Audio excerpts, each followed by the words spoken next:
বাঁধন আপু তো অ্যামেজিং, অ্যামেজিং। মানে বাঁধন আপু সেটে থাকলে এক ধরনের মানে গুড এনার্জি কাজ করে যে বাঁধন আপু ৫ টার সময় ঘুম থেকে উঠে দেখি ও রেডি।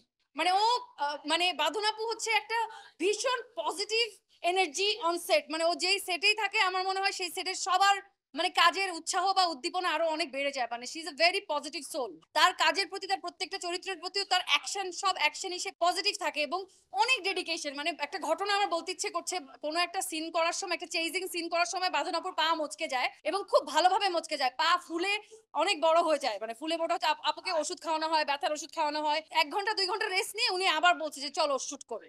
তো এরকম পজিটিভ স্পিরিট যেই অভিনেত্রীর মধ্যে আছে আসলে তাকে নিয়ে আমার বলার কিছুই নাই। এই কারণে বলছি যে বাঁধন আপু থাকায় আমার জন্য আমার ক্যারেক্টারটা করা আসলে আরো অনেক সহজ হয়েছে। জয় ভাই থাকায় আমার জন্য আমার ক্যারেক্টারটা করা আসলে আরো সহজ হয়েছে। উনাদেরকে এই কারণেই আমি ওদের কাছে কৃতজ্ঞ থাকতে চাই। জয় ভাই তো উনি তো একদম পরীক্ষিত মানুষ। উনি তো বহু আমি ছোটবেলা থেকেই জয় ভাইয়ের অভিনয় দেখেছি। উনাকে টিভির পর্দায় দেখেছি। জয় ভাইয়ের সাথে কাজ করার অভিজ্ঞতা আমার ২০১৪ সালে আমি একবার কাজ করেছিলাম। আর এটা হচ্ছে জয় ভাইয়ের সাথে আমার সেকেন্ড কাজ। He is an amazing artist. মানে উনারা যে আসলে পরিণত শিল্পী এটা আসলে ওনাদের সাথে কাজ করেই বোঝা যায় যে ওনারা পরিণত শিল্পী। একটা চরিত্রের উপর কতখানি ভালোবাসা এবং ডেডিকেশন দিয়ে ওনারা কাজ করেন এটা সেটে গেলেই বোঝা যায়। সেটে যে ফুল আর্টিস্ট জয়। একদম অল টাইম ক্যারেক্টার। সে প্যাকআপ বলার আগে কোনদিন ড্রেস খুলে না। না, না এটা আমি সব চরিত্রে অভিনয় করা পছন্দ করি। Okay, thank you. Mousumi Hamid please বড় পর্দা থেকে সরে যাচ্ছে। না, না, না বড় পর্দা থেকে আমি একদমই সরছি না। আমার নেক্সট মান্থে ফিল্ম রিলিজ। আপনাদের সাথে আমার আবার দেখা হবে খুব নয়া মানুষ। নয়া মানুষ একদম আমরা পুরোপুরি ছাড়পত্র পেয়ে গেছি সেন্সর বোর্ড থেকে।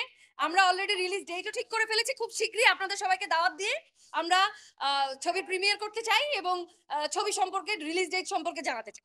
আমি বড় পর্দার দর্শক আমাকে আরো অনেক বছর আগেই গ্রহণ করেছে। এটা অলরেডি মানে জানি না। এখনো পরের প্রশ্নটা তৈরি হয় নাই। ইনোভেটিভ প্রশ্ন এখনো পর্যন্ত কেউ তৈরি করতে পারে নাই। দেখি পরের প্রশ্ন কি হয়। আপনাদের তরফ থেকেই তো আসবে। আপা আমি করি মামা বাবু হবে। এই যে, এই যে শুরু হয়ে গেছে। মামা হবেন কবে? যেদিন হবেন ওইদিন হবেন। ওকে, টাটা, বাই, থ্যাংক ইউ। আচ্ছা, আচ্ছা, হ্যাঁ।